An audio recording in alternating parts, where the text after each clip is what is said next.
નમસ્કાર, હું Anita Parekh, Jayesh TV India ન્યૂઝમાં આપનું હાર્દિક સ્વાગત છે।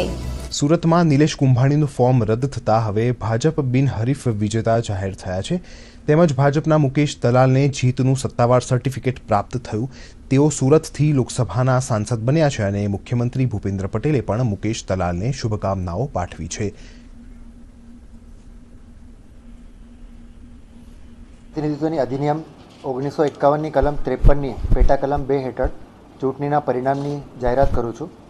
ગુજરાત રાજ્યના 24 સુરત લોકસભા સંસદીય મતદાર વિભાગમાંથી લોકસભા માટેની ચૂંટણી સંચાલનના નિયમો 1961ના નિયમ 11ના પેટા નિયમ 1 સાથે વાંચતા લોક પ્રતિનિધિત્વ અધિનિયમ 1951ની કલમ 53ની પેટા કલમ 2ની જોગવાઈઓના અનુસરણમાં હું જાહેર કરું છું કે ઉપરયુક્ત મતદાર વિભાગમાંથી તે ગૃહની બેઠકને ભરવા માટે ભારતીય જનતા પાર્ટી દ્વારા સમર્થન અપાયેલ શ્રી મુકેશ કુમાર ચંદ્રકાંત દલાલ 84 મહેરનગર સોસાયટી આલિશાન એન્કલેવની પાછળ અડાજન સુરત યોગ્ય રીતે ચૂંટાઈ આવ્યા છે।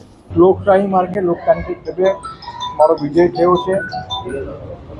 કહેવાવાળા કયા કરે, પણ હું ખરેખર સમગ્ર મારા મતદાર વર્ગનો, મારા કાર્યકર્તાનો હું આભારી ખાસ કરીને આજે શ્રેય છે તે કોને આપવા માંગો છો, ખાસ હવે આગળની રણનીતિ શું હશે?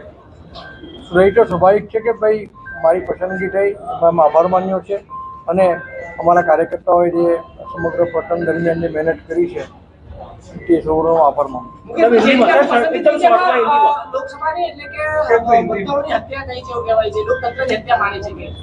પોતાની ધારણા મુજબનું કામ જ્યારે થતું હોય છે ત્યારે લોકતંત્ર સારું લાગતું હોય છે, પોતાની ધારણાની વિરુદ્ધ જ્યારે કામ થતું હોય છે ત્યારે લોકતંત્રની હત્યા દેખાય। લોકસભાના ઇલેક્શનમાં ફોર્મ પાછું ખેંચવા માટેનો છેલ્લો દિવસ હતો। 3 વાગ્યા સુધીનો સમય હતો। કોંગ્રેસ પાર્ટીના ઉમેદવાર અને એમના ડમી ઉમેદવાર એ બંનેના ફોર્મ રદ થયા હતા।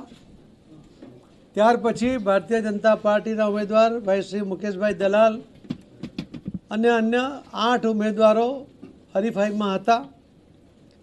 એ 8 ઉમેદવારો કેટલીક પાર્ટીના કેટલાક અપક્ષ ઉમેદવારો હતા, એમણે આજે પોતાનો ઉમેદવારી પાછી ખેંચી લેવાને કારણે સુરત કલેક્ટરશ્રી દ્વારા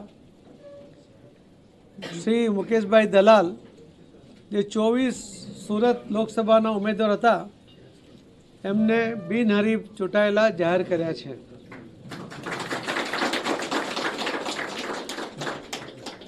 હું આપ સૌના માધ્યમથી સૌ ગુજરાતના ભાઈ બહેનોને પણ મેસેજ આપવા માગું છું કે ઇલેક્શન પહેલાં જ જે રીતે કોંગ્રેસે ડ્રામા કર્યો, પહેલો આક્ષેપ કર્યો કે એમના જે ઉમેદવારના ટેકેદારો હતા એમનું અપહરણ થયું છે, ઉમેદવારે પોતે એ વાતનું ખંડન કર્યું। એમણે ખોટી રીતે પણ ખૂબ પ્રેશર લાવવાનો વહીવટી તંત્ર ઉપર પ્રયત્ન કર્યો। મીડિયા દ્વારા પણ એમણે ગેરસમજો ઊભી કરવાનો પ્રયત્ન કર્યો, પરંતુ આજે સચ સામે આવ્યું છે। ભારતીય જનતા પાર્ટીના ઉમેદવાર શ્રી મુકેશભાઈ દલાલ બિનહરીફ 24 સુરત લોકસભામાં એ જાહેર થયા છે। હું શ્રી મુકેશભાઈ દલાલ એમને અને સૌ કાર્યકર્તાઓને ખૂબ ખૂબ અભિનંદન આપું છું।